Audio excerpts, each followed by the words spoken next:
नमस्कार साथियों, आपका बहुत बहुत स्वागत है। पॉपुलेशन यानी जनसंख्या या समष्टि पर आज आप और हम लोग चर्चा करेंगे।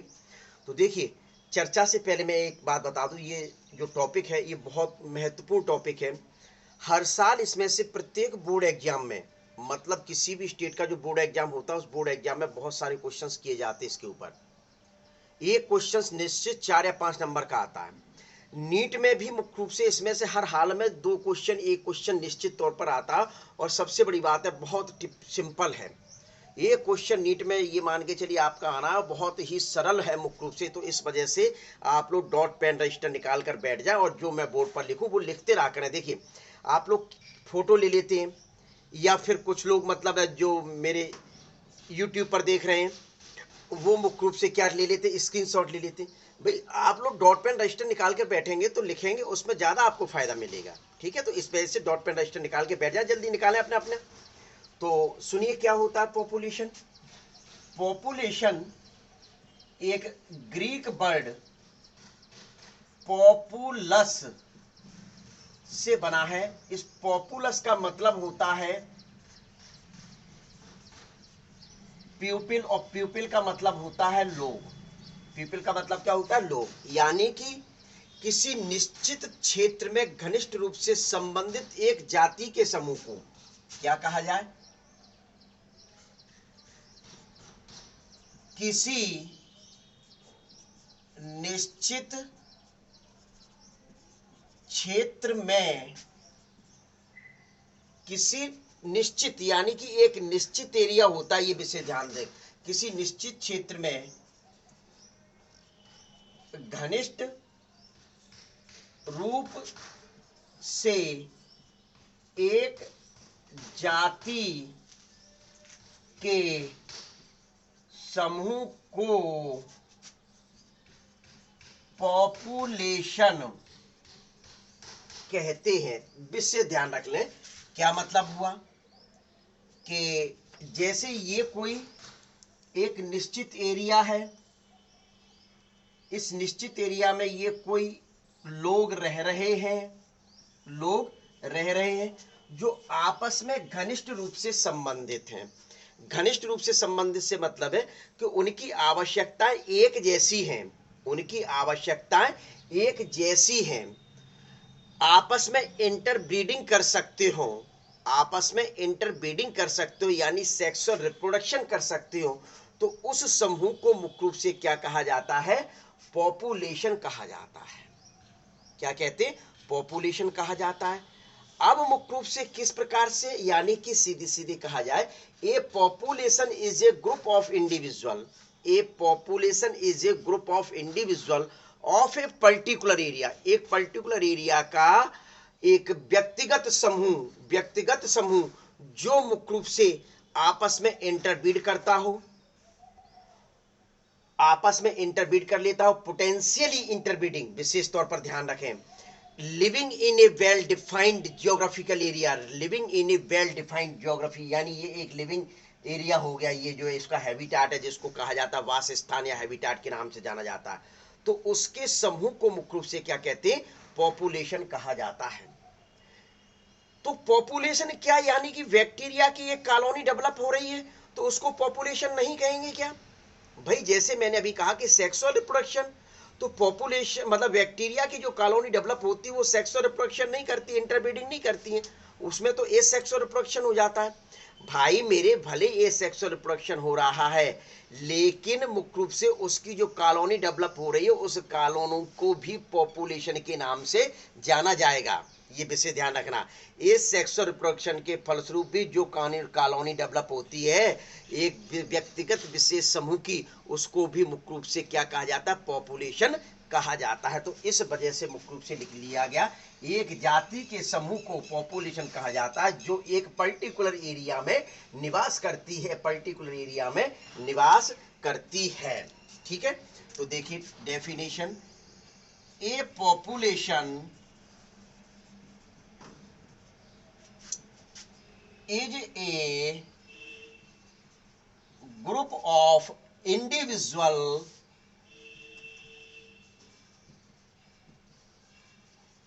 Group of individual of a particular area, ठीक, इज कॉल्ड पॉपुलेशन। क्या कहा जाता है उसको? पॉपुलेशन के नाम से जाना जाता है। तो यानी पॉपुलेशन में सीधी सीधी ये कहा जाए, किसी समष्टि के मतलब सीधे सीधे ये कहा जाए कि कौन सी बातों के द्वारा प्रूफ कर सकते हैं कि यह पॉपुलेशन है। तो देखिए, सुनिए, सबसे पहला, group of organism, group of organism of group of organism A organism group of organism of same species, यानी एक जाति का जो समूह है उसी को मुख्य रूप से कहा जाता है। फॉर एग्जाम्पल ह्यूमन का ये समूह क्या है? ये चीज। दूसरी चीज मुख्य रूप से क्या बताई जाती? Living in A well defined geographical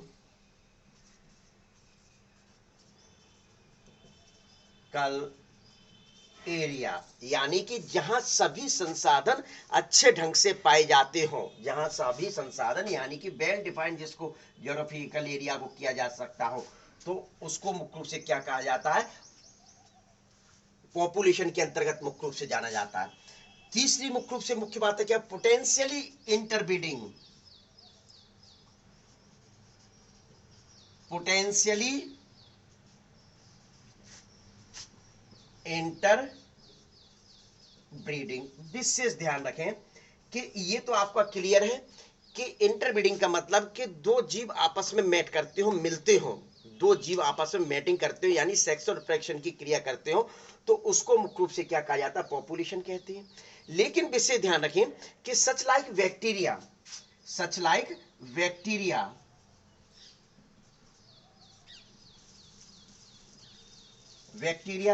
ये सेक्सुअल रिप्रोडक्शन करता है।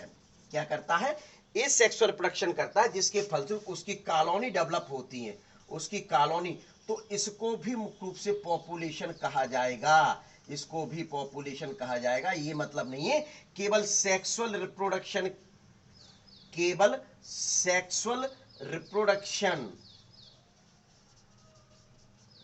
के फलस्वरूप जो ग्रुप बनता है उसी को पॉपुलेशन कहा जाता है। मतलब कि बैक्टीरिया इस सेक्सुअल रिप्रोडक्शन करने के फलस्वरूप अपनी कॉलोनी बना रहे हैं, उस कॉलोनी को भी पॉपुलेशन के नाम से जाना जाएगा। ये विशेष तौर पर आप ध्यान में रख लीजिए। Competing for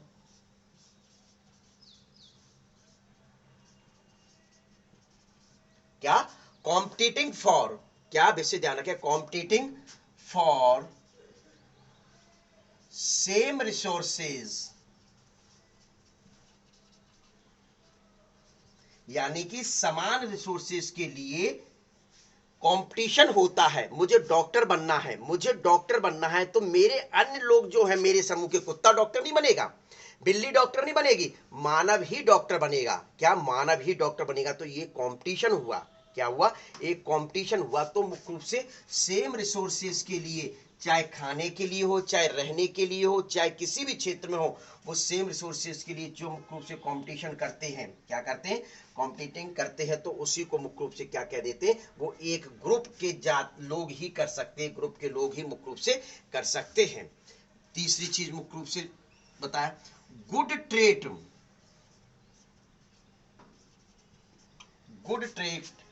select bye natural selection,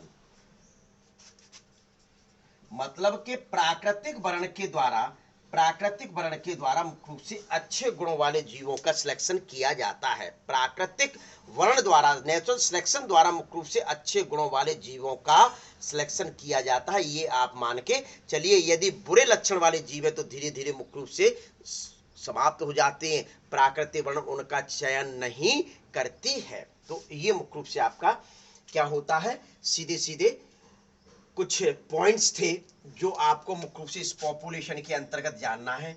A population is a group of individual of a particular area called population, इसको तो पॉपुलेशन कह दिया।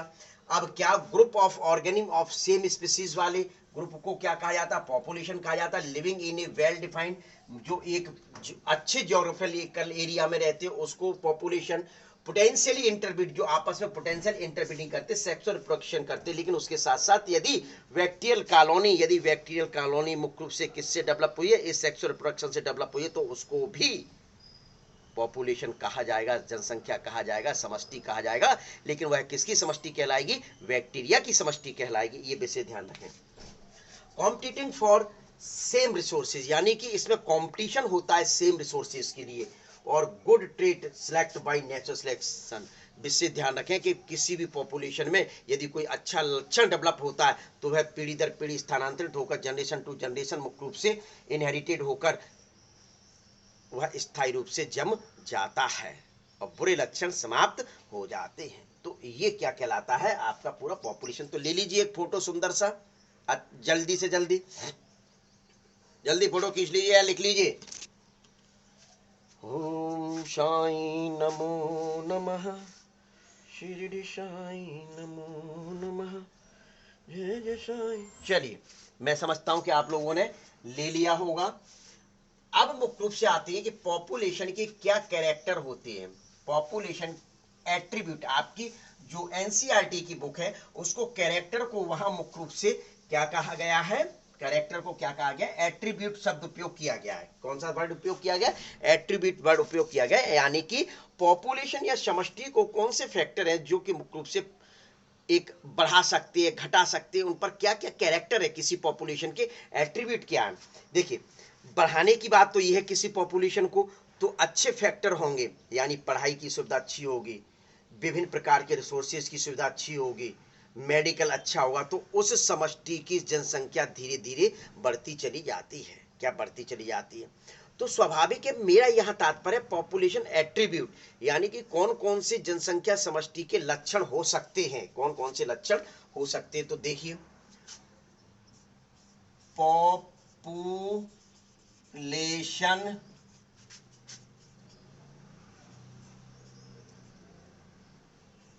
Attribute, population attribute. तो पॉपुलेशन एट्रीब्यूट का मतलब क्या हुआ? पॉपुलेशन एट्रीब्यूट में आपको बर्थ रेट पढ़नी पड़ेगी, डेथ रेट पढ़नी पड़ेगी, सेक्स रेशो पढ़ना पड़ेगा, और पॉपुलेशन डेंसिटी का स्टडी करनी पड़ेगी, और पॉपुलेशन ग्रोथ देखना पड़ेगा।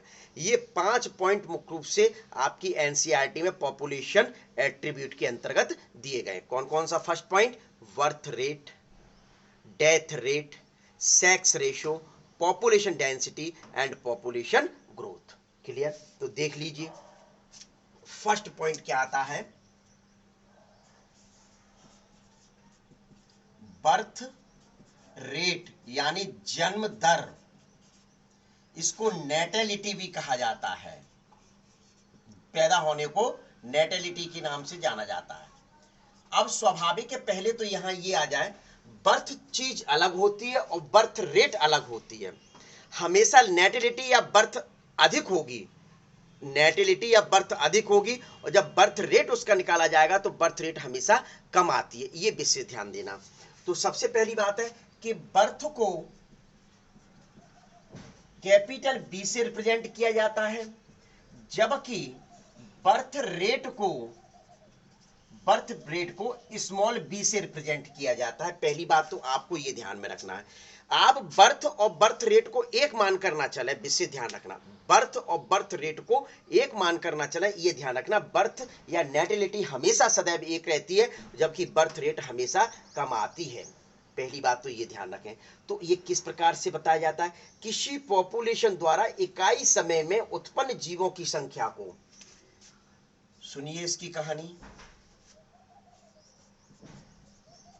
किसी पॉपुलेशन द्वारा इकाई समय में उत्पन्न जीवों की संख्या को बर्थ या नेटेलिटी, बर्थ या नेटेलिटी कहते हैं। जब उसके टोटल में से निकालते तब उसको क्या कहा जाता है?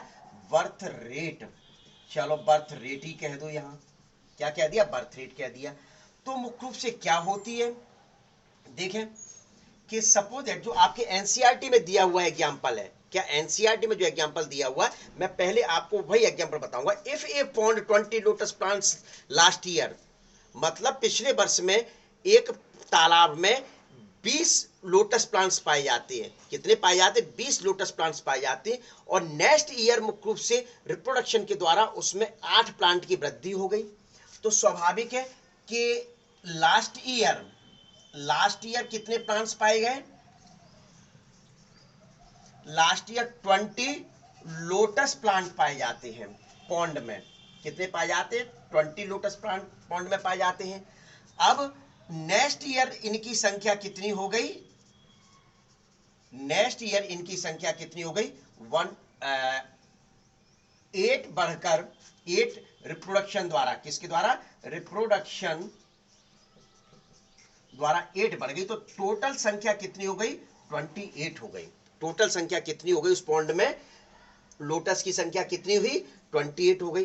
तो ये संख्या कैसे निकाली जाएगी? बर्थ रेट को कैसे निकाला जाएगा? 8/20, यानी कि उस वर्ष जो संख्या बढ़ी उसको ऊपर लिखा जाएगा। बर्थ रेट निकालने का मतलब सीधे सीधे स्मॉल बी निकालने का फॉर्मूला है उस वर्ष जन्मी जनसंख्या और पिछले वर्ष की जनसंख्या। तो ये देख लीजिए, ये मैंने लिख दिया। अब स्वाभाविक है इसको अपने को गुणा भाग करना है।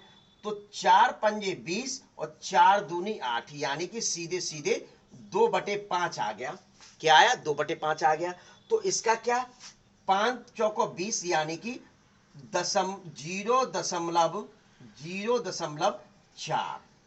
बर्थ रेट क्या हुई उस वर्ष? बर्थ रेट क्या हुई लोटस की?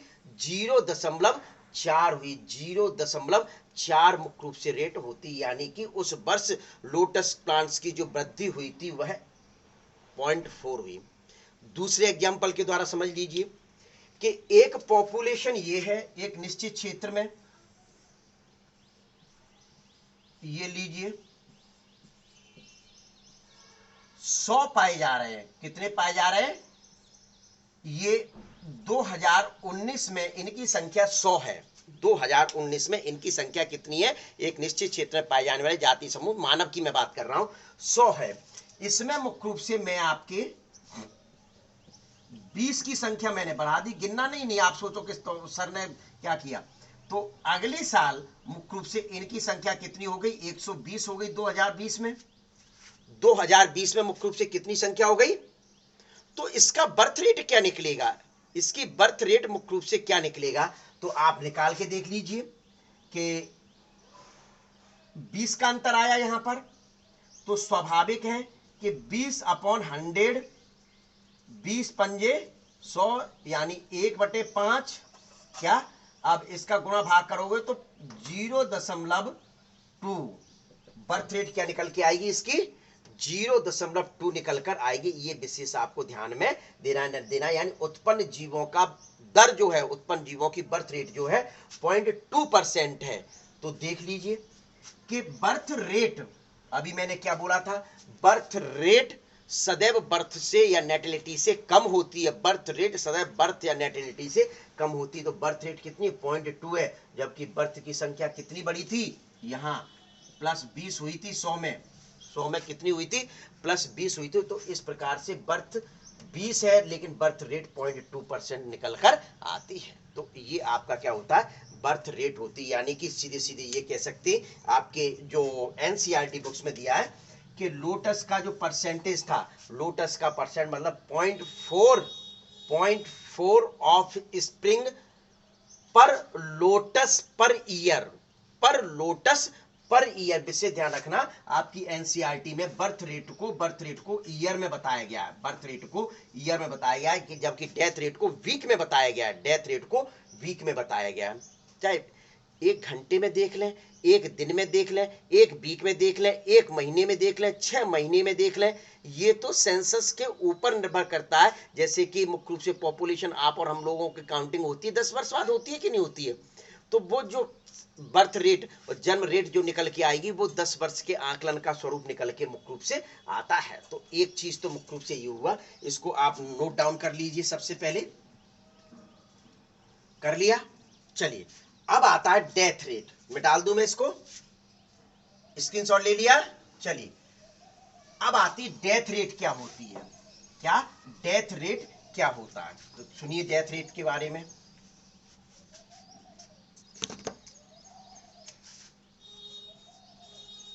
दूसरा पॉइंट है, विशेष ध्यान रखना है, डेथ रेट जो वो डेफिनेशन बताई गई थी वही डेफिनेशन यहां फॉर्मूला लागू करना है। किसी पॉपुलेशन में इकाई समय में मरने, लिख दीजिए डेफिनेशन, किसी पॉपुलेशन में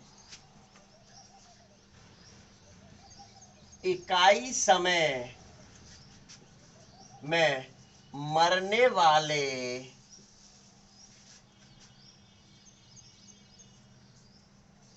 जीवों की संख्या को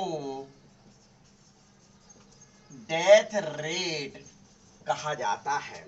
क्या कहा जाता है, डेथ रेट के नाम से मुख्य रूप से जाना जाता है। ये आपको मुख्य रूप से बताना है, क्या बोलते हैं, डेथ रेट में क्या बताना है, डेथ रेट बिल्कुल जो, जैसे कि वही मैं दो एग्जांपल 100 है 2019 में, और यहां रह गए 80 2020 में।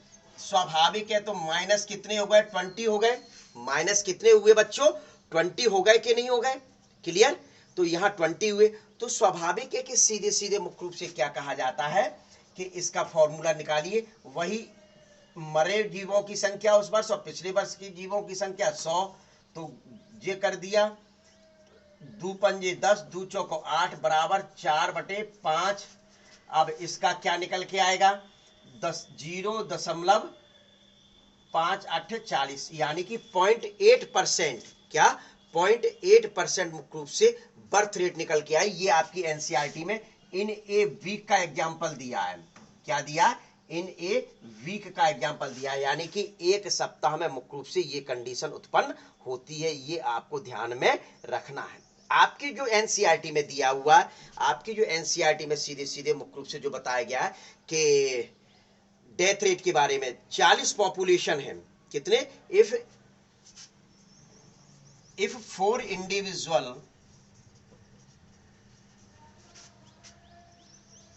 Individual die in 40 population,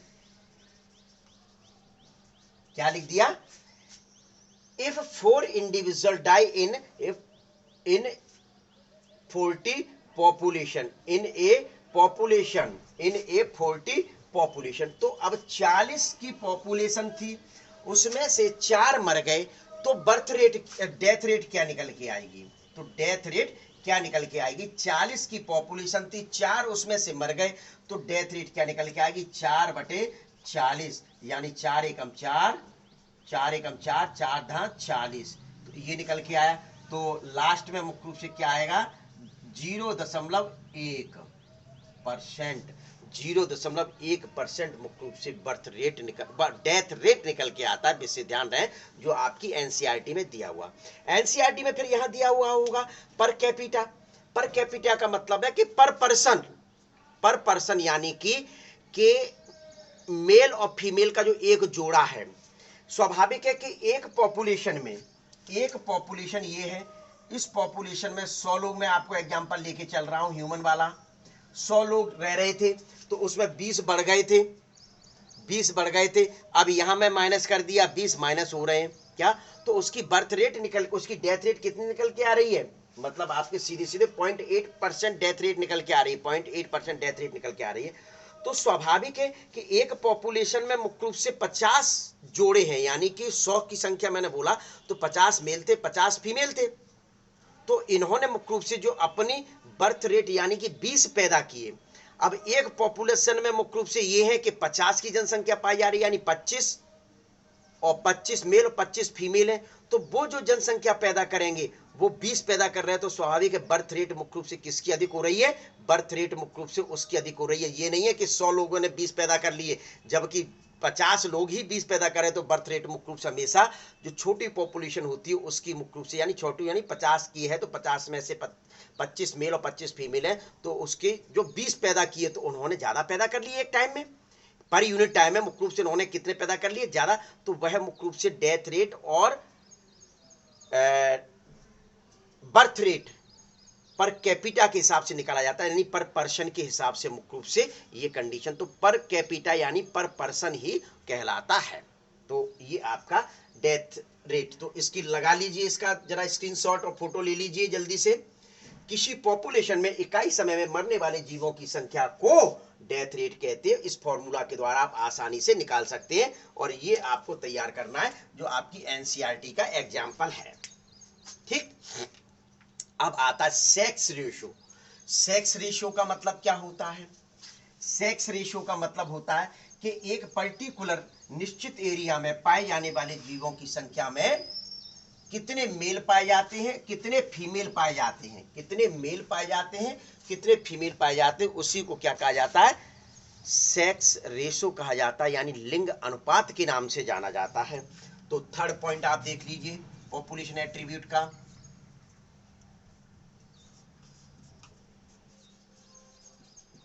sex ratio यानी लिंग अनुपात। आपकी एनसीईआरटी बोल रही है, आपकी एनसीईआरटी ये बोल रही है कि जैसे कि ये एक पर्टिकुलर एरिया है, इसमें ये मेल रह रहे हैं, 40 मेल रहते हैं और 60 फीमेल रह रही हैं। हालांकि ऐसा ही है इंडिया में, ये जो सेक्स रेशो वो यही है, 60 फीमेल हैं, यानी मेल की जनसंख्या कम है, मेल की जनसंख्या कम है फीमेल से। तो इसका सेक्स रेशियो क्या आएगा? इसका सेक्स रेशियो क्या आता है? SR बराबर मेल अपॉन फीमेल। अब मेल कितने बताए? 40 और फीमेल कितने बताए? 60। तो 0 से 0, 2 दूनी 4, 2 तिया 6, तो यानी जो सेक्स रेशियो आया वह 2:3 आया। सेक्स रेशियो क्या आया? 2:3 आया, यानी कि इस पॉपुलेशन में 60 फीमेल हैं और 40 मेल है, तो इसका सेक्स अनुपात आता 2:3, यानी 3 महिलाओं पर 2 पुरुष हैं। 3 महिलाओं पर मुख्य रूप से 2 पुरुष है, जबकि यहाँ जो इंडिया में जो सेक्स रेशियो चल रहा है वह उल्टा चल रहा है। ये तो मैंने एक एग्जाम्पल आपकी एनसीईआरटी में दिया, वह बताया, जबकि यहाँ क्या कंडीशन है? मेल की संख्या अधिक है, फीमेल की संख्या कम है। क्यों? क्योंकि लड़कियां होती हैं, लड़कियों को मार डाल दिया जाता है कि ये हमारे किसी मतलब की नहीं है, जबकि ये नहीं पता है कि आज लड़कियां ही हमारे लिए बहुत महत्वपूर्ण हैं। तो इस वजह से इंडिया में सेक्स रेशियो में लड़कियां का अनुपात कम है लड़कों की तुलना में। विशेष ध्यान ये देना। लेकिन इस एनसीईआरटी के हिसाब से आपका जो अनुपात निकल रहा है वो मेल का कम निकल रहा है, फीमेल का अधिक निकल रहा है, यानी फीमेल 3 है और मेल का अनुपात कितना निकल रहा है? 2 अनुपात निकल रहा है। जबकि एनसीईआरटी ने दे दिया तो पढ़ना पड़ रहा है नहीं, कि इंडिया में तो उल्टा ही अनुपात है कि मेल की संख्या अधिक है, फीमेल की संख्या कम होती है। तो ये कंडीशन क्या कहलाती है बच्चों? सेक्स रेशो कहलाती है। क्या कहलाती है? सेक्स रेशो कहलाती है। अब मुख्य रूप से आता है आपका फोर्थ पॉइंट, बहुत महत्वपूर्ण पॉइंट अब चर्चा करने जा रहा हूं। Population density. क्या? पॉपुलेशन डेंसिटी क्या होता है, यानी कि जनसंख्या घनत्व क्या है? क्या जनसंख्या घनत्व क्या है? D बराबर N/S, यानी D का मतलब डेंसिटी, N का मतलब यहां नंबर ऑफ ऑर्गेनिज्म, N का मतलब क्या है? नंबर ऑफ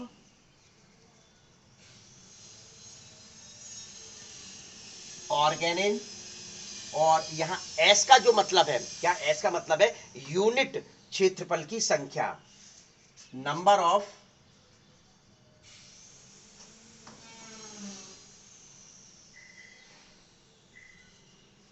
यूनिट क्षेत्रफल, मतलब इकाई क्षेत्रफल की संख्या, मतलब कितने क्षेत्र में रह रहे हैं, तो वो मुख्य रूप से संख्या तो डी अपॉन एन एस इस प्रकार से निकाला जाता है। तो क्या मुख्य रूप से बताया जाता है, क्या इससे पहले थोड़ा सा मैं आपको पॉपुलेशन डेंसिटी से पहले मैं आपको एक चीज पढ़ाना चाह रहा हूँ, एज डिस्ट्रीब्यूशन या एज पिरामिड, क्या एज डिस्ट्रीब्यूशन एज पिरामिड पढ़ लें, फिर इसके बाद पॉपुलेशन डेंसिटी पढ़ेंगे, ये ध्यान रखें थोड़ा सा, वो बहुत महत्वपूर्ण पॉइंट है इसकी। देखिए फोर्थ नंबर पे मैं आपको बताने जा रहा हूं जो पॉइंट था अपना, एज डिस्ट्रीब्यूशन या एज पिरामिड, क्या कहा जाता है एज, भैया एज पिरामिड क्यों कहा, यहाँ पिरामिड से क्या तात्पर्य है, पिरामिड से मुख्य रूप से क्या, किसी पॉपुलेशन में भिन्न, किसी भी पॉपुलेशन की चर्चा कर लें आप और हम लोग, ये नहीं है कि ह्यूमन की पॉपुलेशन है, रेड की पॉपुलेशन, चाहे काऊ की पॉपुलेशन, चाहे एलिफेंट्स की पॉपुलेशन, किसी भी पॉपुलेशन पर चर्चा कर लें, किसी भी पॉपुलेशन में जब हम स्टडी करते हैं, स्टडी को क्या कहते हैं, जनसंख्या अध्ययन को क्या कहते हैं, डेमोग्राफी, जनसांख्यिकी कहा जाता है, ये विषय ध्यान रखना, क्या कहा जाता है, जनसांख्यिकी या डेमोग्राफी कहा जाता है। जब किसी पॉपुलेशन की आप और हम लोग स्टडी करते हैं तो वहां देखने को मिलता है कि 10 साल के बच्चों की संख्या कुछ और है, एडल्ट की संख्या कुछ और है, वयस्क की संख्या कुछ और है, और बूढ़े लोगों की संख्या कुछ और है। तो स्वाभाविक है कि ये सीधे सीधे कहा जाता है किसी पॉपुलेशन में भिन्न एज के जीवों की संख्या को, किसी पॉपुलेशन में भिन्न एज के जीवों की संख्या को एज डिस्ट्रीब्यूशन कहा जाता है। तो लिख दीजिए, किसी पॉपुलेशन में भिन्न एज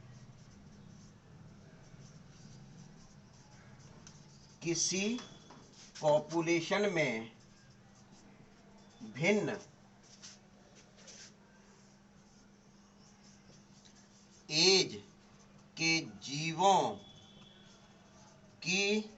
जीवों की संख्या को एज डिस्ट्रीब्यूशन कहा जाता है। सपोज दैट कि ये एक पॉपुलेशन है, इस पॉपुलेशन में मैं थोड़ा सा रेड कलर के और कुछ बना दूं जिससे 3 प्रकार का निकल के आता है। ये देखिए कि जो संख्या है, यानी कि सीधी सीधी ये कहा जाए कि ये है प्री रिप्रोडक्टिव वाले, कौन से, प्री रिप्रो यानी कि रिप्रोडक्शन से पहले, तो स्वाभाविक है कि ये एक आइडिया लगा दिया जाए कि 10 से 12 साल के जो बच्चे आते वो इसके अंतर्गत आ जाते प्री रिप्रोडक्शन के अंतर्गत, यानी रिप्रोडक्शन की क्रिया ये नहीं कर पाते हैं, बच्चे पैदा कर नहीं पाते ये। तो फिर आपका दूसरा मुख्य रूप से बताया जाए कि ये रिप्रोडक्शन वाले हैं, रिप्रोडक्शन यानी प्रजनन, मतलब जो बच्चे पैदा कर लेते हैं, और जो रेड कलर के वाले हैं, जो रेड कलर वाले हैं ये पोस्ट रिप्रोडक्शन वाले हैं। कौन से हैं, पोस्ट रिप्रोडक्शन, यानी कि अब रिप्रोडक्शन नहीं कर पा रहे हैं।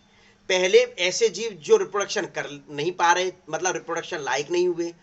दूसरे नंबर की ये जाति जो रिप्रोडक्शन कर लेते हैं, ऐसे की जनसंख्या अलग अलग देखिए पाई जा रही, डिस्ट्रीब्यूट है, तो इसी को क्या कहा जाता है, एज डिस्ट्रीब्यूशन या वयस वितरण कहा जाता है। क्या, किसी भी पॉपुलेशन में भिन्न एज की जीवों की संख्या का पाया जाना वयस वितरण या एज डिस्ट्रीब्यूशन कहलाता है, वयस वितरण या एज डिस्ट्रीब्यूशन के नाम से जाना जाता है। ये विशेष आप ध्यान में रख लेना। इनको 3 भागों में बांटा गया, प्री रिप्रोडक्शन, रिप्रोडक्शन और पोस्ट रिप्रोडक्शन कहा गया।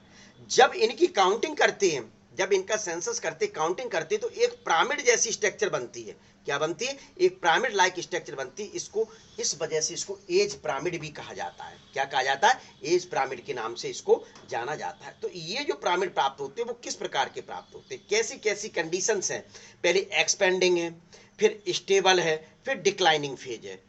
एक्सपेंडिंग फेज आपके दूसरा मुख्य रूप से बताया जाता है, स्टेबल फेज, और तीसरी phase decline phase. Stable phase यानी बर्थ और डेथ बराबर बराबर हो। तो स्वाभाविक है, देख लीजिए कौन कौन से होते हैं। मैं पहले आपकी तीनों स्टेज लिखे देता हूं। मैं क्या लिखे देता हूं? तीनों स्टेज लिख रहा हूं बच्चों। तो ये देख लीजिए, यहां लिखा जा रहा है post reproductive, post reproductive age. Age भी लिख दूं? चलिए एज भी लिख देता हूं, ठीक है। दूसरा मुख्य रूप से आता है आपका रिप्रोडक्टिव एज, और तीसरा मुख्य रूप से आता है आपका प्री रिप्रोडक्टिव एज। अब भैया ये कैसे, क्या बताते हैं कैसे? तो हमेशा ध्यान रखना, प्री रिप्रोडक्टिव फेज हमेशा नीचे आती है। देखिए ये एक कंडीशन है, यानी कि प्री रिप्रोडक्टिव ज्यादा है। जो दूसरी कंडीशन आ रही है रिप्रोडक्टिव फेज की, एज वालों की, तो वो इसकी तुलना में कम है, वह इसकी तुलना में कम है। प्री रिप्रोडक्टिव एज जिस ग्रुप में अधिक होंगे, जिस पॉपुलेशन में, उनके रिप्रोडक्शन की एज वाले लोग कम होंगे। और रेड जो आ रहा है वह किसके लिए आ रहा है? बुढ़ापे के लिए, इनकी संख्या और कम होगी। तो ये जो कंडीशन होती है, ये कंडीशन आपकी क्या कहलाती? एक्सपेंडिंग कहलाती है। क्या कहलाती? एक्सपेंडिंग कहलाती, अर्थात जिसमें बच्चों की संख्या यानी प्री रिप्रोडक्टिव एज वाले की संख्या अधिक हो और रिप्रोडक्शन की उससे कम हो, और बुढ़ापे वालों की उसकी संख्या यानी पोस्ट रिप्रोडक्शन वाले लोगों की संख्या उससे भी कम हो। तो इस कंडीशन को मुख्य रूप से क्या कहा जाता है? एक्सपेंडिंग। क्या कहा जाता है? एक्सपेंडिंग। अब यदि इनका ग्राफ देखा जाए तो ये ग्राफ इस प्रकार से प्राप्त होता है। कैसा प्राप्त होता है? आपकी एनसीईआरटी में एक चीज, एक लाइन ऐसे बीच में दी होगी, ये ऐसे दी होगी, उसके लिए आप डिस्टर्ब मत होना। ये लाइन का मतलब सीधे सीधे मैं ही बता देता हूं कि मेल और फीमेल से रिलेशन है, कि इस साइड मेल है और इस साइड फीमेल है। तो ये कंडीशन मुख्य रूप से आपकी क्या होती है? एक्सपेंडिंग कंडीशन होती है एज डिस्ट्रीब्यूशन के अंतर्गत। ऐसी पॉपुलेशन में बच्चे ना पैदा करने वाले यानी कि रिप्रोडक्शन पे ना पहुंचने वालों की लोगों की संख्या अधिक है, उसकी तुलना में जो रिप्रोडक्शन कर लेते उनकी संख्या कम है, और उनकी तुलना में बुढ़ापे वाले लोगों की यानी पोस्ट रिप्रोडक्टिव एज वाले ग्रुप की संख्या कम है। उस कंडीशन को क्या कहते हैं? एक्सपेंडिंग कहा जाता है। क्लियर? पहली बात ये ध्यान में रख लें। दूसरी स्टेज क्या आती है? स्टेबल वाली, यानी स्टेबिलिटी है, बिल्कुल स्वाभाविक है। देख लीजिए क्या कंडीशन है।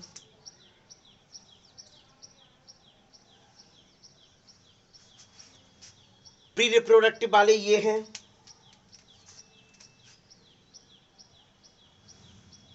रिप्रोडक्शन वाले ये हैं,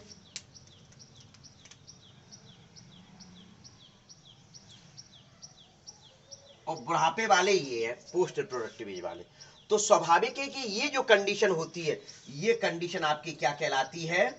इसका बेल शेप्ड पिरामिड बनेगा। ये देखिए, ये आपके एनसीईआरटी में नहीं दिया, ये मैं बता रहा हूं, एनसीईआरटी में नहीं दिया, उस प्रकार से नहीं आप सोचो एनसीईआरटी में दिया। तो ये कंडीशन क्या कहलाती? स्टेबल कंडीशन कहलाती है। और इसका ये जो आ रहा है वो बेल शेप आ रहा है, ये यानी इस कंडीशन में बर्थ बराबर डेथ, बर्थ बराबर डेथ आती है। क्या आती है? बर्थ रेट और डेथ रेट हमेशा बराबर होती है, बर्थ रेट और डेथ रेट। तो स्वाभाविक है जब बर्थ रेट और डेथ रेट की बात कर रहे हैं तो आप और हम लोगों को यहाँ ध्यान में ये रखना पड़ेगा बच्चों कि स्मॉल बी बराबर स्मॉल डी, रेट को स्मॉल बी और डेथ को डी से व्यक्त किया जाता है। एक कंडीशन ये होती है, ठीक है। अब मुख्य रूप से क्या कंडीशन हो?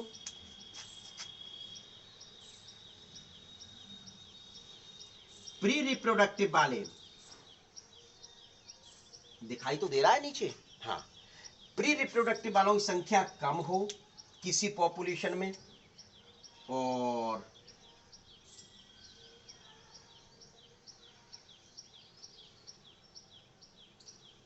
रिप्रोडक्शन वालों की संख्या अधिक हो, रिप्रोडक्शन वालों की संख्या कैसी हो, अधिक हो। प्री रिप्रोडक्टिव एज वाले की संख्या कम और रिप्रोडक्टिव वालों की संख्या अधिक हो, और पोस्ट की संख्या फिर कम हो। तो इस कंडीशन को क्या कहा जाता है भाई मेरे, डिक्लाइनिंग कंडीशन कहलाती है। ये कंडीशन क्या कहलाती है,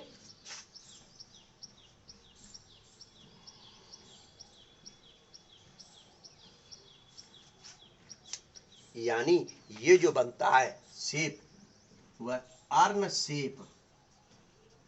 कौन सा शेप, अर्न शेप। ये आप ध्यान में रखें। तो ये कंडीशन क्या कहलाती है, एज डिस्ट्रीब्यूशन या एज पिरामिड। किसी पॉपुलेशन में भिन्न एज के जीवों की संख्या एज डिस्ट्रीब्यूशन कहलाती है।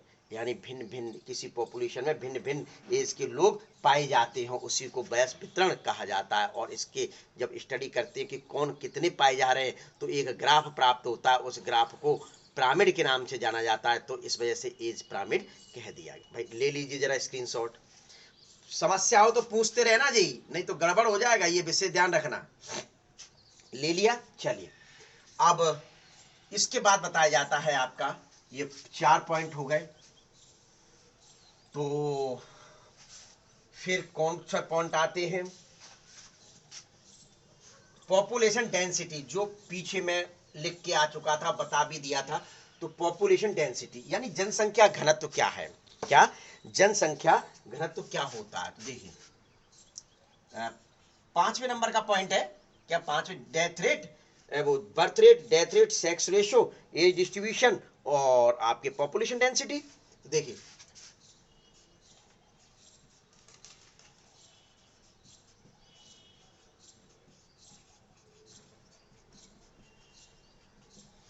भाई भाई इंडिया का पॉपुलेशन डेंसिटी बहुत अधिक है, बहुत अधिक है भाई। तो देखिए D बराबर N अपॉन S। यहां N क्या है, D क्या है, D का मतलब डेंसिटी है, N क्या है, जीवों की संख्या है। तो लिख दीजिए जीवों की संख्या N कहला रही है, और S क्या कहला रही है, यूनिट क्षेत्रफल की संख्या, यूनिट क्षेत्रफल की संख्या। इस फॉर्मूले के द्वारा आप आसानी से डेंसिटी निकाल सकते। तो क्या बताया, प्रति इकाई क्षेत्रफल या आयतन में उपस्थित जीवों की संख्या को पॉपुलेशन, प्रति इकाई क्षेत्रफल, प्रति इकाई क्षेत्रफल में उपस्थित जीवों की कुल संख्या को, उपस्थित जीवों की संख्या को पॉपुलेशन डेंसिटी कहा जाता है। लिख दीजिए प्रति इकाई क्षेत्रफल,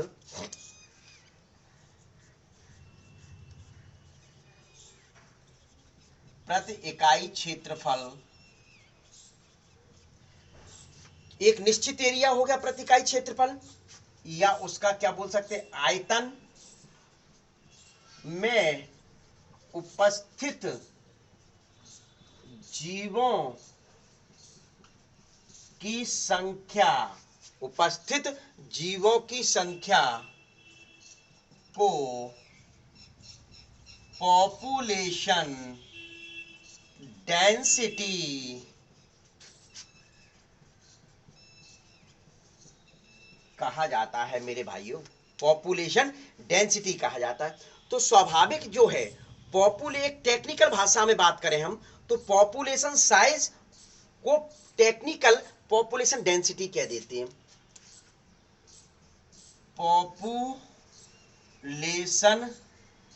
साइज को ही पॉपुलेशन डेंसिटी कहते, यानी कि किसी पॉपुलेशन का साइज कितना बड़ा है, किसी पॉपुलेशन का साइज कितना बड़ा है तो उसको पॉपुलेशन डेंसिटी कहा जाता है। क्या कहा जाता है, पॉपुलेशन डेंसिटी के नाम से जाना जाता है। आपकी एनसीईआरटी में एक एग्जांपल दिया हुआ है कि एक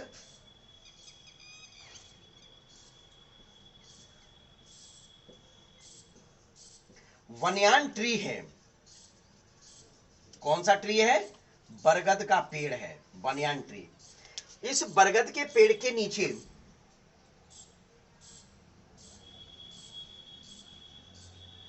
इस बरगद के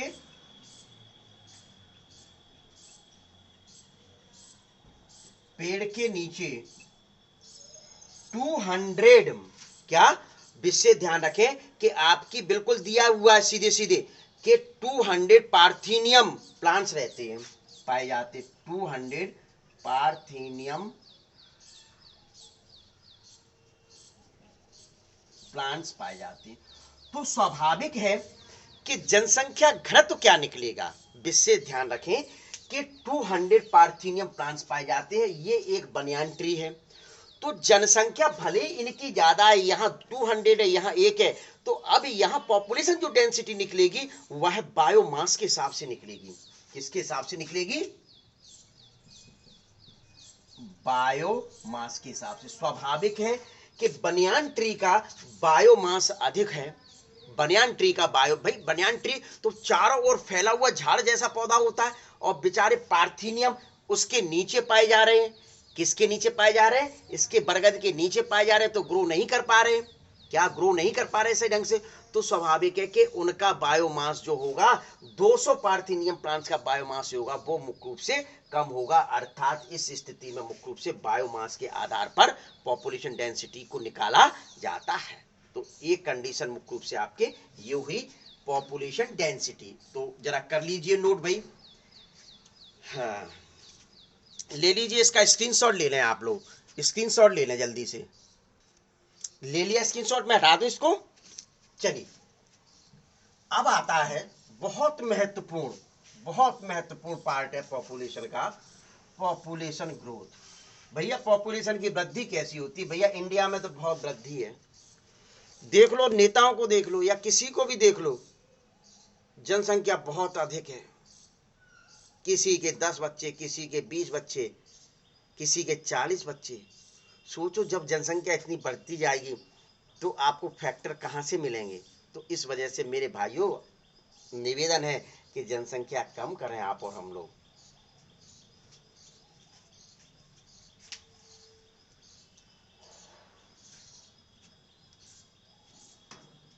चलिए, पानी देख रहा था कि शायद मिल जाए, रखा हुआ है लेकिन गर्म हो रहा है, तो अभी उसी को पी लेंगे जरा। तब तक मैंने सोचा कि पॉपुलेशन के बारे में बता दें। कौन सा पॉइंट अब अपना आ रहा है? 6वें नंबर का, पॉपुलेशन ग्रोथ।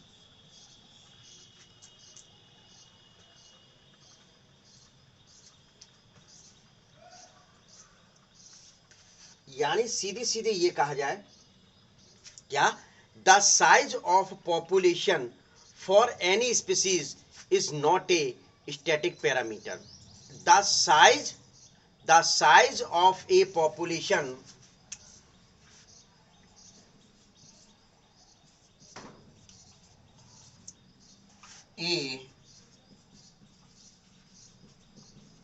थोड़ा हल्की चलने लगी भाई, इसमें मैं जरा इसका चोकर डाल दूं, इसका चोकर डाल दूं तभी चल पाएगी। जैसे मोटरसाइकिल में चोकर डालते हैं, क्या होता है चोकर? सभी को पता होगा, डीजल पेट्रोल होता है तभी चलती है।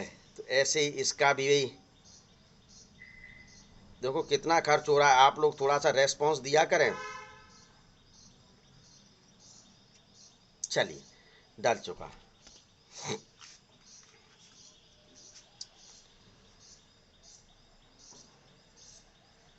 तो क्या लिखा? The size of A population for any species for the size of a population for any species is not a static। आपके एनसीईआरटी में लाइन यही दी हुई है, static parameter. The size of A population for any species is not a static para. भैया किसी भी population की size बढ़ने का कोई स्टैटिक पैरामीटर नहीं है, कभी घट रही है, कभी बढ़ रही है, कभी बहुत बढ़ रही है, कभी कम बढ़ रही है, कभी मौसम के हिसाब से बढ़ रही है, कभी किसी हिसाब से बढ़ रही है। तो ये it keep changing in with time. क्या? It keep changing in with time, मतलब टाइम के हिसाब से इसमें परिवर्तन होता रहता है। आप सोचो कि सदैव एक जैसी बनी रहे, ऐसा नहीं है। कि सदैव बढ़ती रहे, सदैव घटती रहे, ऐसा नहीं। टाइम के हिसाब से मुख्य रूप से इसमें चेंजिंग होता रहता है। और वह किसके ऊपर डिपेंड करता है? फैक्टर के ऊपर। डिपेंड किसके ऊपर करेगा? Depending on many factor. देखिए, जहां संसाधन अच्छे होंगे, जहां रिसोर्सेज अच्छे होंगे, वहां के जनसंख्या अधिक होगी। जहां रिसोर्सेज कम होंगे, वहां जनसंख्या कम होगी। आप लोग देख रहे होंगे कि आज के समय में शहरों की जनसंख्या बढ़ती चली जा रही है। क्यों? क्योंकि गांव में वो संसाधन, रिसोर्सेज उपलब्ध नहीं है। तो गांव के लोग इमिग्रेट होकर, गांव के लोग इमिग्रेट होकर मुख्य रूप से शहर में बस रहे हैं आके। तो स्वाभाविक है कि शहर की जनसंख्या बढ़ने का कारण ये है। ये नहीं है कि शहर में रहने वाले लोग ज्यादा जनसंख्या पैदा कर रहे हैं जिस कारण से ज्यादा जनसंख्या। भाई स्वाभाविक है कि लोगों को ये पता चल रहा है कि शहर, गांव में पढ़ने के साधन नहीं है, खाने के साधन नहीं है, लाइट के साधन नहीं है, या मेडिकल के साधन नहीं है, हॉस्पिटलाइजेशन के साधन नहीं है। तो वो लोग क्या सोच रहे हैं कि भैया ऐसा करो, सड़क के किनारे बसने लगो जाके। क्यों? क्योंकि वहां ये जो रिसोर्सेज है वह आसानी से उपलब्ध है। इस वजह से उस गांव की जनसंख्या इमिग्रेट होकर रोड के किनारे वाले शहरों में बस गई आके। तो इसी कंडीशन को क्या कहा जाता है? स्वाभाविक है कि फैक्टर, यानी कि जहां फैक्टर अच्छे होंगे वहां मुख्य रूप से अत्यधिक होगी आपके, चाहे फूड की एबिलिटी हो, वहां चाहे वेदर की एबिलिटी हो, या अन्य प्रकार हॉस्पिटल के मेडिकल की सुविधा, किसी प्रकार की सुविधा होगी, वहां बर्थ रेट अधिक होगी। यानी कि स्वाभाविक, बर्थ रेट नहीं मतलब वहां की पॉपुलेशन अधिक होगी, पॉपुलेशन डेंसिटी वहां की बढ़ती चली जाएगी, यानी पॉपुलेशन ग्रोथ कर रही है। पॉपुलेशन जो ग्रोथ हो रही है वो दो प्रकार से हो रही है मेरे भाइयों। पॉपुलेशन जो ग्रोथ हो रही है वो दो प्रकार से हो रही है, दो कर्व है। एक जे शेप कर्व है और एक एस शेप कर्व है। कौन सा कर्व है? एक जे शेप कर्व है और दूसरा कौन सा है? एस शेप कर्व है। भैया ये क्या है? एक्सपोनेंशियल कर्व है। कौन सा कर्व है? लिख लीजिए, पहले इसको नोट कर लीजिए। एक्सपोनेंशियल कर्व है। और दूसरा कर्व जो मुख्य रूप से आता है कि सीधे सीधे आपका लॉजिस्टिक कर्व है। कौन सा कर्व है बच्चों? लॉजिस्टिक कर्व है। तो देखिए,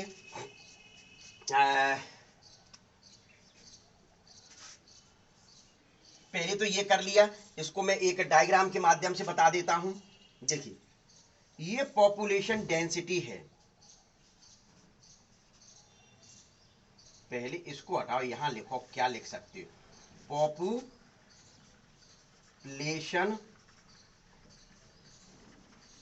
डेंसिटी, यानी ये पॉपुलेशन डेंसिटी किस प्रकार से घट बढ़ सकती है।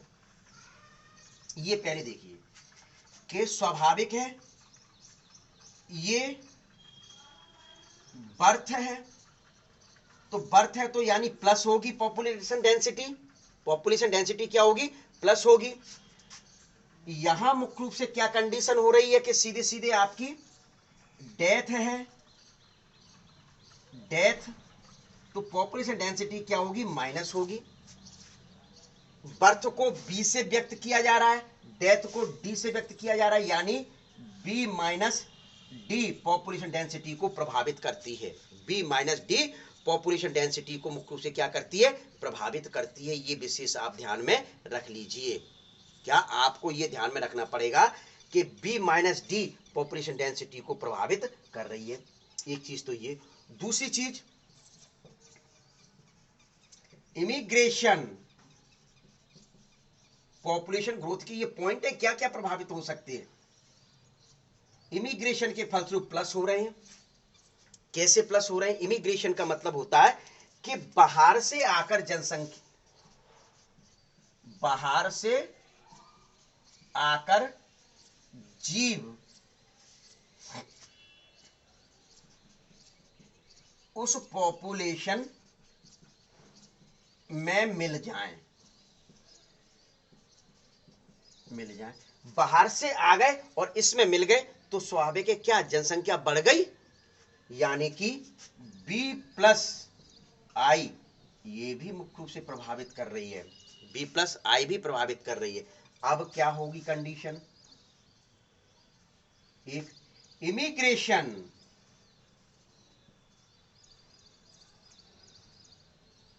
क्या दूसरा पॉइंट क्या होगा, इमिग्रेशन। तो इमिग्रेशन ये माइनस, यानी ये क्या होती है, इस पॉपुलेशन में से, इस पॉपुलेशन में से संसाधन ना पा जाने के कारण कुछ बाहर निकल जाएं, किसी भी कारण से बाहर हो जाएं, तो वो मुख्य रूप से क्या होगी, यानी डेंसिटी को कम करेगी। क्या करेगी, डेंसिटी को मुख्य रूप से क्या करती है, कम करती। तो विशेष ध्यान रख लें, इस आधार पर मुख्य रूप से ग्रोथ कर्व दो प्रकार के होते हैं, विशेष ध्यान रखें। ग्रोथ कर्व में एक तो ये नहीं लिया जाएगा, ग्रोथ कर्व जो डिपेंड करेगा, कंसीडर करेगा, वो किस पे कंसीडर होगा, सिर्फ और सिर्फ बर्थ और डेथ पर डिपेंड करता है। ग्रोथ कर्व जो निकल के आएगा वह किस पर निकल कर आएगा, सीधे सीधे बर्थ और डेथ पर निकल कर आएगा। वहां मुख्य रूप से इमिग्रेशन और इमिग्रेशन को कंसीडर नहीं किया जाता। तो ग्रोथ मॉडल, या आपके एनसीईआरटी में ग्रोथ मॉडल कहा गया है, लेकिन उसी को मॉडल को कर्व के नाम से जाना जाता है। किसके नाम से जाना जाता है, कर्व के नाम से जाना जाता है। तो यानी कि यहां एन का फॉर्मूला क्या आ सकता है, एन का फॉर्मूला क्या आ सकता है, आई प्लस बी, देखिए I plus B, immigration plus B, ठीक है। इसमें से माइनस कर दीजिए, माइनस क्या करोगे, ई प्लस डी। भाई इस डेंसिटी में जो आ रहे हैं, बर्थ हो रहे हैं, पहले चलो बर्थ लिख दें, पहले क्या लिख दें, बर्थ लिखा जाए, ये बर्थ हो रहे हैं, और जो बाहर से आ रहे हैं उसको इमिग्रेशन कहा जा रहा है। तो इन दोनों को जोड़ा जाए, फिर जो डेथ हुई, क्या हुई, डेथ हुई, तो डी कहा गया, और जो बाहर निकल गया उसको ई कहा गया। तो इन दोनों को माइनस कर दिया जाए तो अपनी क्या निकल आएगी, एन निकल आती है। क्या निकल आती है, एन मुख्य रूप से निकल आती है। तो इसको नोट कर लीजिए, एक बार अच्छे ढंग से समझ लीजिए। पॉपुलेशन ग्रोथ क्या, the size of A population for any species is not a specific parameter. किसी भी पॉपुलेशन में, किसी भी एक पर्टिकुलर एरिया में पॉपुलेशन का साइज बढ़े या घटे, उसका कोई पैरामीटर नहीं है, उसका कोई एक स्टैटिक पैरामीटर नहीं है। ये डिपेंड करता है वहां के रिसोर्सेज के ऊपर, वहां के रिसोर्सेज कैसे, वहां के स्रोत कैसे हैं। जैसे कि एक एग्जाम्पल के द्वारा बताया, ग्रामीण से शहर की जनसंख्या घनत्व बढ़ता जा रहा है, शहर की जनसंख्या का घनत्व बढ़ता जा रहा है और ग्रामीण की जनसंख्या का घनत्व कम हो जा रहा है, जिसको इस चार्ट के माध्यम, यानी ये मुख्य रूप से किसी पॉपुलेशन डेंसिटी में बर्थ हो रही है और इमिग्रेशन हो रहे हैं, यानी कि जन्म हुए और बाहर से आ गए, ये डेथ हुई, उसमें से घटा दिए जाएंगे और ये बाहर निकल के चलेगा। तो इस प्रकार से आप और हम लोग आसानी से ग्रोथ रेट को निकाल सकते हैं। तो ये जो ग्रोथ हो रही है, ये जो ग्रोथ हो रही है, पॉपुलेशन ग्रोथ हो रही है, जिसको पॉपुलेशन मॉडल, मतलब ग्रोथ मॉडल के नाम से या ग्रोथ कर्व के नाम से जाना जाता है। किस नाम से, ग्रोथ कर्व या ग्रोथ मॉडल के नाम से जाना जाता है। ये दो प्रकार का होता है, नंबर एक एक्सपोनेंशियल और नंबर दो लॉजिस्टिक। एक्सपोनेंशियल में जो शेप बनता है वह जे शेप बनता है, बिल्कुल इस प्रकार से। जनसंख्या पहले बढ़ रही है धीरे से, फिर न्यू, तो ये जो कंडीशन आ रही, देखिए ये जे शेप की कंडीशन आ रही है। कौन सी कंडीशन आ रही है, देखिए यहां से जा रही है, ये आई, ये और ये न्यू, ये क्या कंडीशन दर्शाई जा रही है, जे शेप की कंडीशन दर्शाई जा रही है। Exponential phase is a dreamest phase, ये सपनों की दुनिया है, ये दुनिया काय की है, ये जो जनसंख्या ग्रोथ हुई ये सपनों की ग्रोथ हुई। क्यों, क्योंकि यहाँ अनलिमिटेड रिसोर्सेज हैं, यहाँ रिसोर्सेज जितने चाह रहे हैं आप, उससे ज्यादा भी रिसोर्सेज होते हैं, क्या, उससे ज्यादा भी रिसोर्सेज होते हैं। इस वजह से इस एक्सपोनेंशियल फेज में यूं यूं मुख्य रूप से जनसंख्या की वृद्धि होती है। तो इस वजह से इसको जे शेप कर्व कहा जाता है, जे शेप कर्व के नाम से जाना जाता है। पहले इसको नोट कर लीजिए, फिर मैं समझाता हूं। करिए जल्दी से। ले लिया फोटो, मिटाल दूं? चलिए,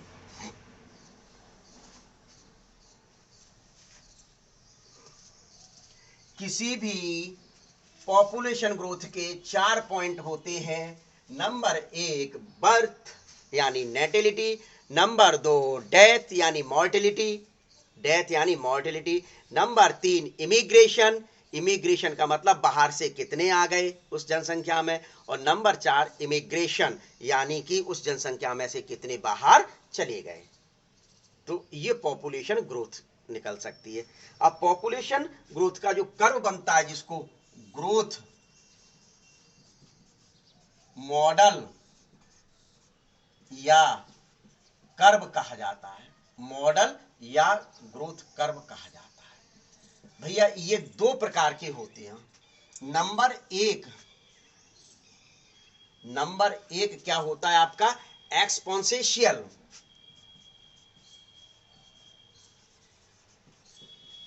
और नंबर 2 लॉजिस्टिक।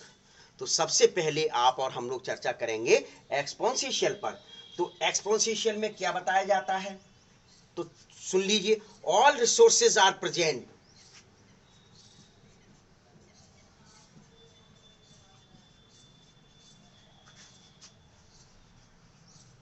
यानी सभी रिसोर्सेज यहां प्रेजेंट होते हैं।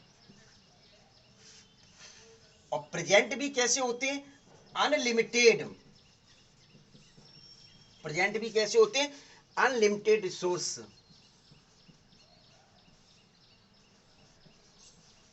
आर प्रेजेंट, यानी आवश्यकता जितनी है उससे भी अधिक मुख्य रूप से यहां प्रेजेंट होते। ये विषय ध्यान रखना। नो प्रीडेशन, किसी प्रकार का कोई दुश्मन नहीं है। दुश्मन नहीं है तो प्रीडेशन नहीं होगा, कोई उसको मारेगा नहीं, ये विशेष ध्यान में रखना। और नो कंपटीशन, किसी प्रकार की कोई प्रतिस्पर्धा नहीं है। यानी कि जब प्रतिस्पर्धा नहीं है, कोई उनको मार नहीं रहा है, और जनसंख्या मुख्य रूप से किसी प्रकार का कोई अनलिमिटेड रिसोर्सेज, तो भैया ये तो सपनों की दुनिया है। ये दुनिया कैसी है? सपनों की दुनिया है। तो मुख्य रूप से इट इज ए ड्रीम, ये सपना है। ये क्या है? सपना है। मुख्य रूप से ये एक सपना है, क्योंकि सपना ही में तो ये चीजें नहीं मिलेंगी। भाई सपने में आप राजा हैं, प्रजा आपके सामने नतमस्तक है, आप संतान पैदा करते चले जा रहे हैं। क्यों? क्योंकि आप राजा हैं, तो राजा के पास तो सारे रिसोर्सेज हैं, सारी सुविधाएं हैं। जो जिसको चाहेगा वह मुख्य रूप से वहां आ जाएगा, जो रिसोर्स चाहेंगे वो आ जाएगा। तो संख्या तो बढ़ती चली जाएगी। क्लियर? जैसे कि धृतराष्ट्र और बेचारे उनके जो भाई थे, 5 ही थे, उनके पास कोई संसाधन नहीं थे, लेकिन इनके पास राजा थे धृतराष्ट्र, तो 100 के 100 बच्चे पैदा हो गए। तो क्लियर? अब इसमें जो कर्व प्राप्त होगा वह कैसा प्राप्त होगा? जे शेप्ड। कैसा प्राप्त होगा? जे शेप्ड मुख्य रूप से कर्व प्राप्त होता है। स्वाभाविक है, देख लीजिए, मैं इसको बनाने जा रहा हूं। ये तो टाइम है बच्चों, ये क्या है? टाइम है। क्लियर? तो बना लीजिए जल्दी से जल्दी इस कर्व को।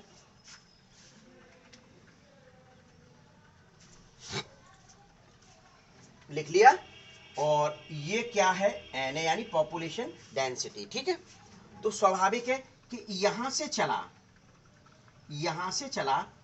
ये पहले लैग पे पहले जनसंख्या कम बढ़ी, फिर एकदम ये बढ़ गई, ये जे शेप्ड का प्राप्त हुआ। तो ये कंडीशन है, इनके पास तो अनलिमिटेड सोर्स है, कोई लिमिट वाला सोर्स है ही नहीं। तो ये तो धड़ाधड़ जनसंख्या पैदा करते चले जा रहे। लेकिन ये सपनों की दुनिया है। ये किसकी दुनिया है? सपनों की दुनिया मुख्य रूप से होती है। तो ये किस प्रकार से निकाला जा सकता है? इनका जो एक्सपोनेंशियल फेज में मुख्य रूप से जो कंडीशन निकलेगी, क्या फॉर्मूला होता है? तो देखिए, D N upon D T. देखिए, डी का मतलब तो आपको पता ही है, ये डेथ रेट के लिए स्मॉल डी व्यक्त किया जाता है, ये तो आपको जानकारी है ही। ये डी टी यानी कि यूनिट टाइम जो लिया गया है तो वो है मुख्य रूप से equal B minus D, equal B minus D into N, या इंटू नहीं लिखे तो तब भी कोष्टक के बाहर जो एन का मतलब होता है वो यही होता है। तो ये कैसे निकल कर आया, ये किस प्रकार से निकल के आया, D N upon D two equal B minus D into N, ये किस प्रकार से निकल के आया है। डी का मतलब डेथ, एन का मतलब ये आपको पता ही, यहाँ एन कैपिटल आनी चाहिए थी। तो ये किस प्रकार से निकल के आया, तो देखिए भाइयों कि आपको ये तो पता है सीधे सीधे बी कैसे निकाला गया था, बी कैसे निकाला गया था, बी अपॉन एन, यानी कि बर्थ कितने हुए थे, फॉर एग्जाम्पल 100 थे पूर्व में, इसमें प्लस 20 हो गए थे तो यहाँ 20 आ गया। यहाँ एन यानी कि पूर्व वर्ष की जनसंख्या तो वो कितनी थी, 100 थी, तो 20 पंजे 100 हो गया था एक, यानी 5 दूनी 10, यानी 0.2% निकल के आई थी बर्थ रेट, ये पता है। तो आप और हम लोग क्या कर ले, इसको यहां ले आए, बी एन बराबर बी, यानी फॉर्मूला नंबर, समीकरण नंबर, जैसे गणित में कहते हैं ना कि ये आ गया तो समीकरण नंबर 1 आया, ये क्या आया, समीकरण नंबर 1 आ गया। अब डेथ रेट निकालें, क्या निकालें, डेथ, तो डेथ रेट को अलग पेन से ले लें, डी बराबर डी अपॉन एन, वही फॉर्मूला, फॉर्मूले में कोई अंतर नहीं है, तो स्वाभाविक है इसको क्या लिख सकते हैं, डी एन बराबर डी लिख सकते हैं। ये आपका समीकरण नंबर 2 आ गया, ये क्या आ गया बच्चों, समीकरण नंबर 2 आ गया। अब मुख्य रूप से इनको देखिए, कर दीजिए, डी एन क्या आ गया, डी एन बटे डी टी, डी एन बटे डी टी। तो इस प्रकार से आपका मुख्य रूप से ये फॉर्मूला था, D N upon D T plus B, क्या बी है, ये बी मतलब ये, बी मतलब क्या है, ये कंडीशन है, तभी तो मुख्य रूप से निकल के आ रहा है, क्या बी कंडीशन के लिए मुख्य रूप से आपने क्या किया, ये लिया है, तो जब ये ले रहे हैं तो निश्चित तौर पर मुख्य रूप से क्या निकल के आएगा,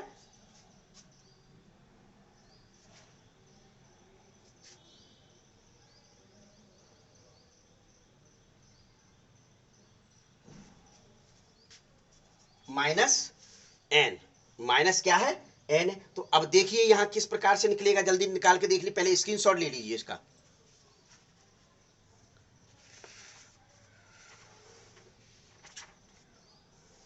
ले लीजिए स्क्रीनशॉट, जल्दी ले लिया स्क्रीनशॉट। देखिए ये फॉर्मूला बेसिक था, अपने को ये फॉर्मूला लाना था, तो अब इसमें क्या किया जाए, बी कितना निकल के आया है, बी एन, और डी कितना, डी यानी कि डेथ, तो डेथ ये है डी एन, दिखाई दे रहा है। अब इसको ऐसे भी लिख सकते हैं, बी माइनस डी, देखिए बी माइनस डी एन, ये आपका फॉर्मूला निकल के आ गया।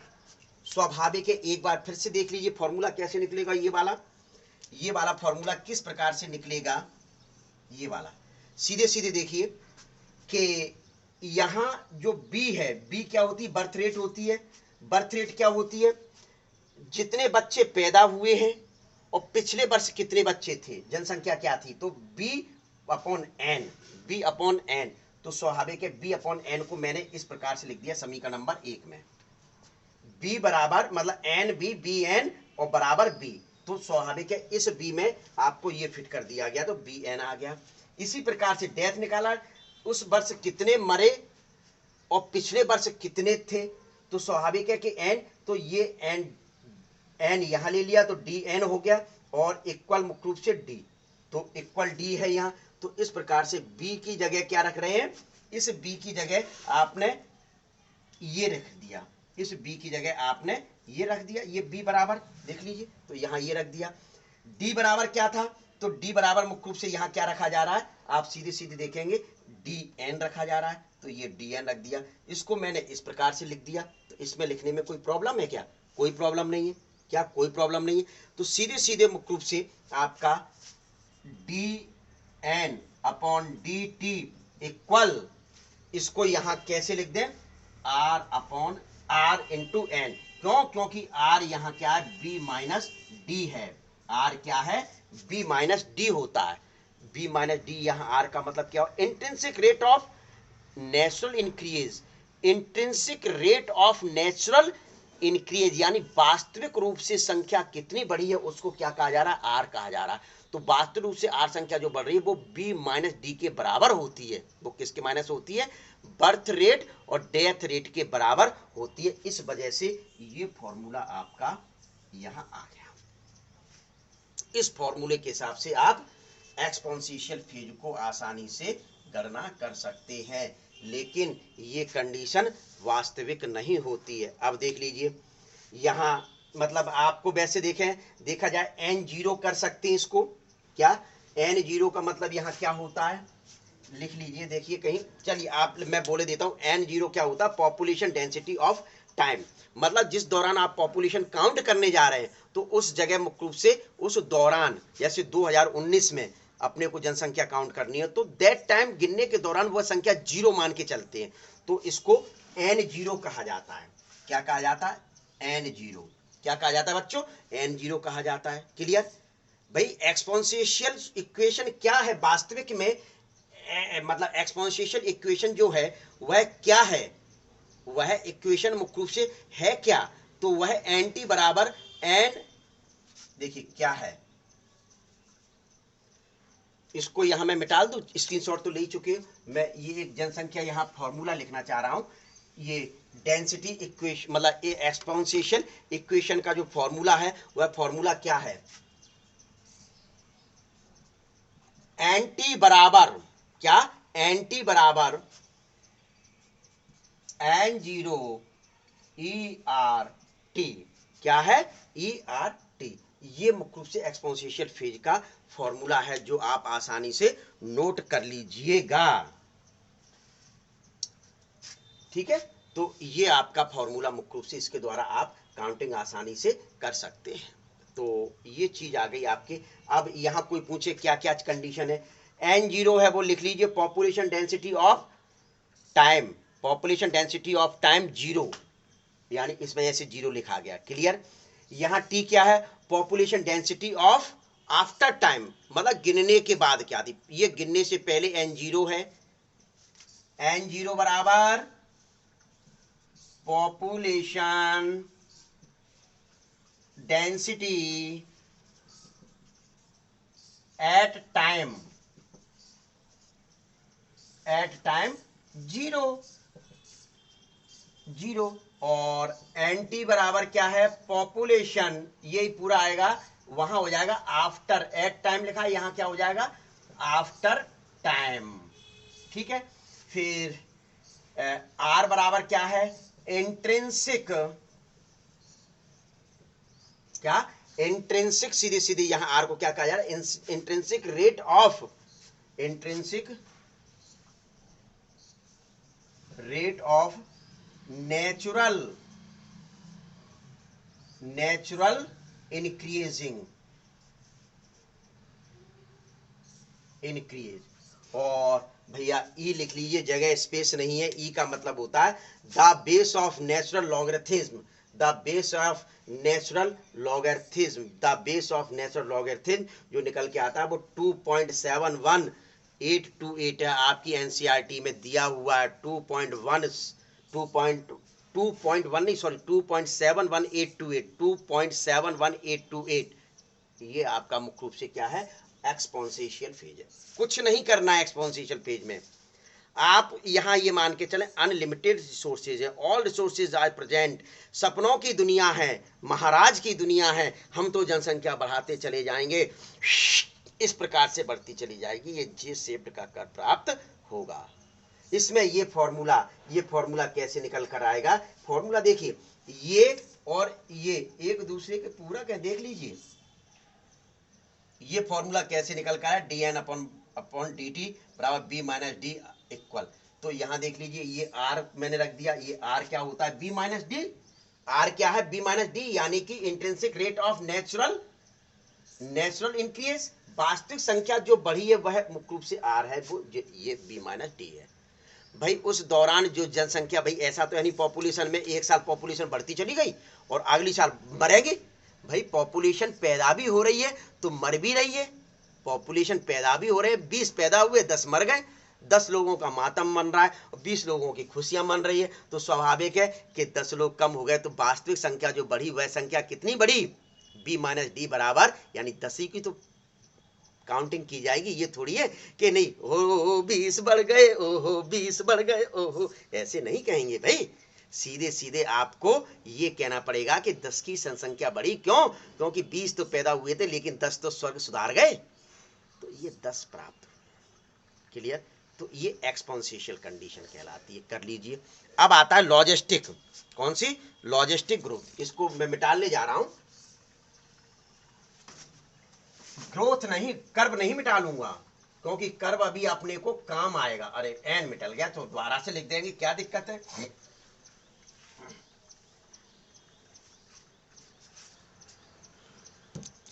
देखिए अब सीधे सीधे मुख्य रूप से बताया जाता है। एक सेकंड में पानी पी लूं पहले, तब मैं बताता। चलिए भैया पानी पी लिया, बहुत समय हो गया था। देखिए ये तो आपने को पता है कौन सा कर्व है बच्चों?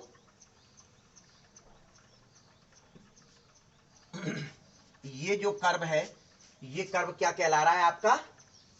Exponential curve. कौन सा कर्व कहला रहा है? एक्सपोनेंशियल कर्व कहला रहा है। तो एक्सपोनेंशियल कर्व को आपने किस फॉर्मूले से किया था? D N upon D T बराबर R N.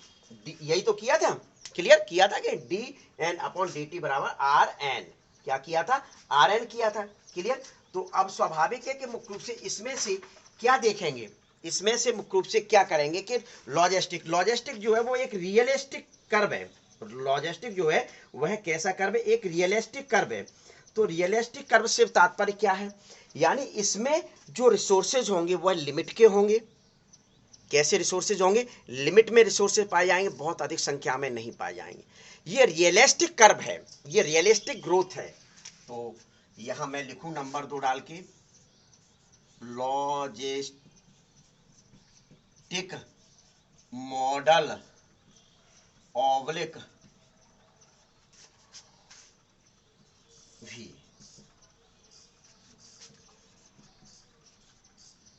It is a realistic, ये वास्तविक कर्व है। ये सपनों की दुनिया नहीं है, हकीकत में आ जाओ। आपके पास 2 रुपए खाने को हैं और 4 संतान पैदा कर लोगे तो काम नहीं चलेगा। एक संतान पैदा करोगे तो एक खवा दोगे और एक भविष्य के लिए बचा के रखोगे, कब बीमारी हो जाए कब क्या हो जाए। क्या? तो ये रियलिस्टिक कर्व है, पहली बात। तो दूसरी बात, प्रीडेशन प्रेजेंट होता है। क्या होता है? प्रीडेशन प्रेजेंट होता है। कंपटीशन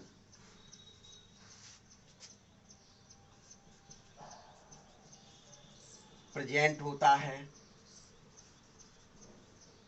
नो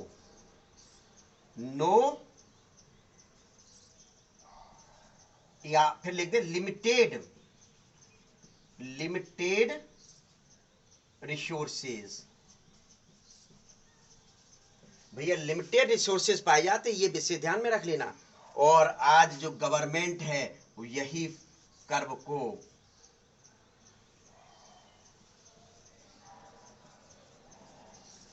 गवर्नमेंट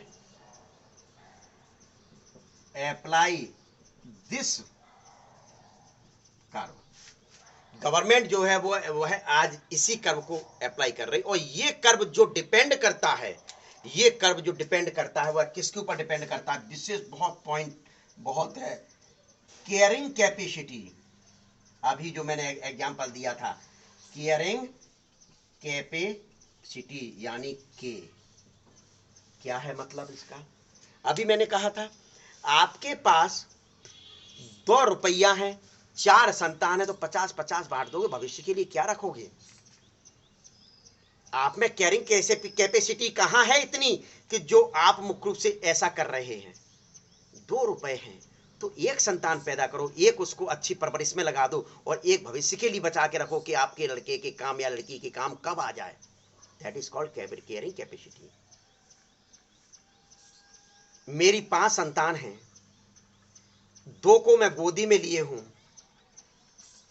3 चल रही हैं, उसमें से जो आया छोटे 2 को मैं गोदी में ले लिया, तीसरा जो था तीसरे नंबर का वो कहने लगा कि मुझे भी तो ले लो पापा गोदी में। तो वो मैंने कि भैया जगह कहाँ है, तो वो मेरी शर्ट को लेके लटक गया, ये लो मेरी कैपेसिटी। एक और आया कि मुझे भी ले लो, वो मेरे कंधे पे चढ़ के बैठ गया, ये लो सर पे बैठ गया। अब 5वां बोल रहा है कि मैं कहाँ जाऊं, क्यों? क्योंकि मेरी कैपेसिटी अब नहीं है, केयरिंग करने की मेरी क्षमता नहीं है, मैं उसको केयर नहीं कर पा रहा हूं, तो मुझे स्वाभाविक है कि उसको पैदा करने का कोई हक नहीं था। That is called caring capacity. मेरे अंदर जितनी केयरिंग करने की क्षमता है उतनी ही संतान पैदा करने चाहिए। दैट इज कॉल्ड के। इसको क्या कहा जाता है? के नाम से मुख्य रूप से जाना जाता है। ये विषय ध्यान रखना। तो क्या हुआ caring capacity? Maximum number of individual of a species that A habitat can support. लिख दीजिए चलिए केयरिंग कैपेसिटी को। मैक्सिमम नंबर ऑफ इंडिविजुअल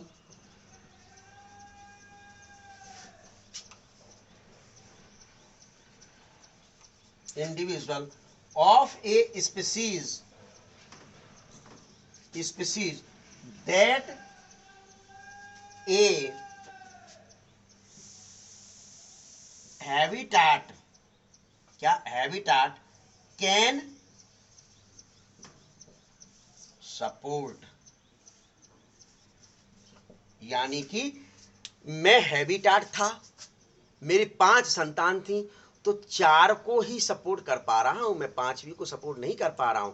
यानी कि जितनी क्षमता है उतनी ही संतान पैदा करो। तो वही चीज लिखा है कि maximum number of individual of a species, एक स्पीसीज की जितनी व्यक्तिगत क्षमता है, that A habitat can support, जो उसका वास स्थान सपोर्ट कर रहा है वही संतान पैदा होनी चाहिए। That is called caring capacity.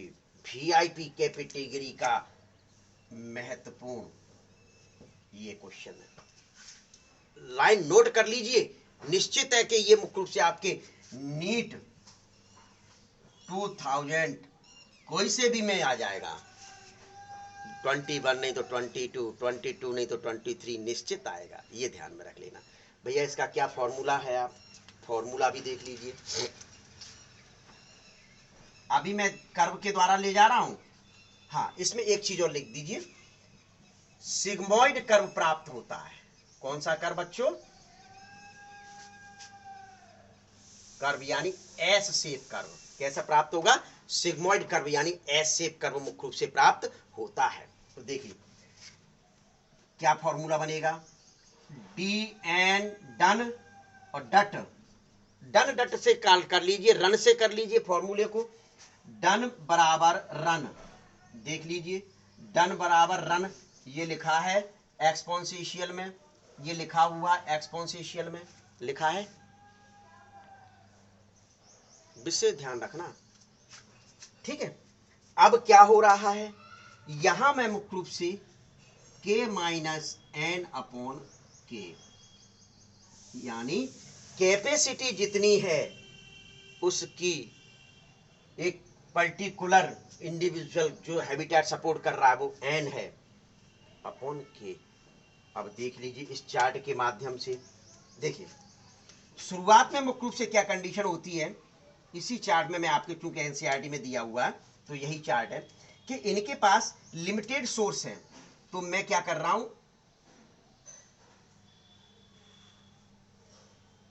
Limited source कर रहा हूं। कैसे सोर्स कर रहा हूं बच्चों? लिमिटेड, ये देखिए लिमिटेड सोर्स कर दिए। सबसे पहले क्या होगा कि ये यहां से ग्रोथ करेगा, लैग फेज जाएगा, यहां तक तो ये जाएगा जाएगा जाएगा जाएगा जाएगा जाएगा, लेकिन एक कंडीशन ऐसी आएगी कि ये आधार से सिमिलर हो जाएगा। क्यों? क्योंकि इससे ऊपर ये जा ही नहीं पा रहा है। क्यों क्यों क्यों क्यों नहीं जा पा रहा है?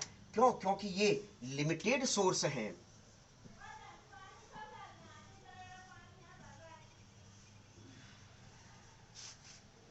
कैसे है?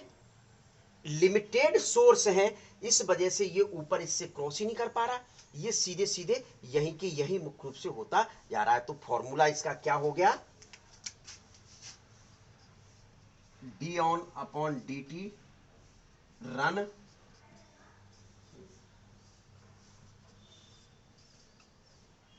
इस फॉर्मूले से आप लॉजिस्टिक फॉर्मूला निकाल सकते हैं, यानी के बराबर एन, ग्रोथ रेट 0। इफ, चलिए, इफ यदि के और एन बराबर हो जाए तो ग्रोथ रेट कैसी रहेगी, इफ के बराबर एन तो ग्रोथ रेट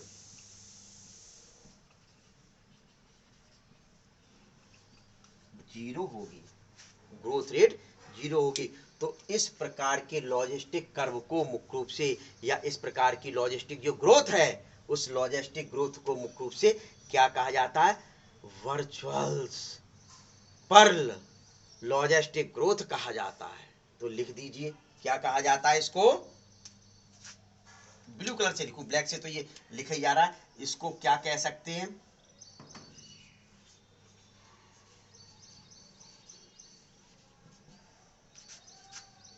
पर्ल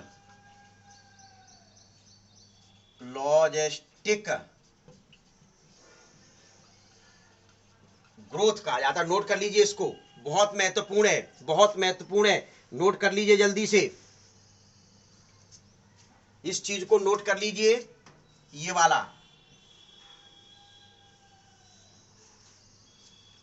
तो आप विशेष ध्यान रखें मेरे प्रिय छात्रों कि वास्तविक तौर पर मुख्य रूप से जो गवर्नमेंट अप्लाई कर रही वही आप अप्लाई करें तो निश्चित तौर पर सुखी रहेंगे। ये आपकी क्या है, पॉपुलेशन होती है। पॉपुलेशन में मैंने आपको सीधे सीधे मुख्य रूप से पॉपुलेशन ग्रोथ में पॉपुलेशन कर्व, यानी दो प्रकार के मुख्य रूप से बताए, एक्सपोनेंशियल और लॉजिस्टिक कर्व पर आपने और हमने चर्चा की, और उनके फॉर्मूले के माध्यम से ये बता सके कैसे जनसंख्या बढ़ती है। भाई देखिए, समझ में आ जाए तो सब्सक्राइब कर दें, समझ में नहीं आए तो कमेंट्स में लिख दें सर ये चीज़ समझ में नहीं आई, फिर समझ में आ जाए तब सब्सक्राइब कर दें, शेयर कर दें और लाइक कर दीजिए। चलिए ले लीजिए स्क्रीनशॉट इसको।